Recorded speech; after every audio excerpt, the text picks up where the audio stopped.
Баршаңызға қайырлы күн. Менің есімім Еңлік. Мен Бриллиант Леди және Сырласым кітаптарының авторымын. Аян Пресс баспа үйінің директорымын. Бүгінде мен сіздерге жаңа туындымыз, жақында жарыққа шығатын жаңа жобамызды таныстырғым келіп отыр. Алғаш бұл идеяны командама айтқан кезде, олар ерекше ықыласпен тыңдап, мені қолдап, және біз бірден бұл жобаның жоспарына көштік. Яғни біздің қазақ елінде болмаған, бұрын соңды жазылмаған қазақша заманауи романды өмірге алып келдік. Идеяның авторы мен өзіммін, кітаптың авторымын, және бұл жерге бір емес бірнеше редакторларды жұмысқа ала отырып, небір креативті идеяларды талқылай отырып, қоғамдағы негізгі мәселелерді біз басты нысана етіп алдық. Яғни бизнес, психология, мотивация және адам жанына ең қатты жақын болатын оның отбасы туралы тақырыптарды қамтыдық. Адамға ең қатты керегі отбасы, және өмірде өзінің осы ғажап өмірді лайықты сүруі үшін қаражат, кәсіп және мансап жолы өте қатты маңызды.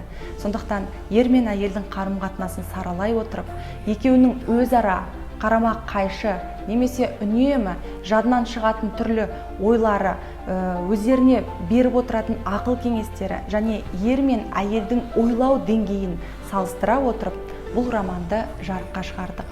Бұл шын мәнінде қазақ қоғамында үлкен сұранысқа ие болатын және де көпшілікті ойландыратын кітап болмақ. Кітап 4 сериядан тұрады. Яғни біз ер мен әйелге қатысты қозғалатын түрлі тақырыптарды бекітіп отырып, еркектерге бір бөлек, әйелдер, қыз-келіншектер қауымына бір бөлек кітапты жарыққа шығардық. Яғни қоғамда ер мен әйелдің бірін-бірі түсінуі өте қиын. Көзқарастар қайшылығы үнемі туындап тұрады. Себебі біз еркектерше, ал еркектер бізше ойлай алмайды.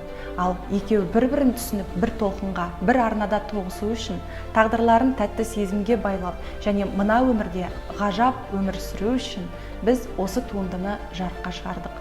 Өйткені біздің қазақ қоғамында өте көп маңызды мәселелер бар.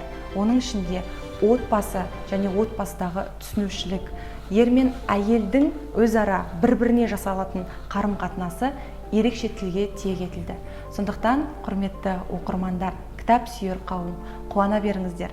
Сіздер үшін бұл өте керемет жаңалық болмақ. Алғашқы сериясын оқуға асығыңыздар, өйткені кітап саны шектеулі екенін ескертемін.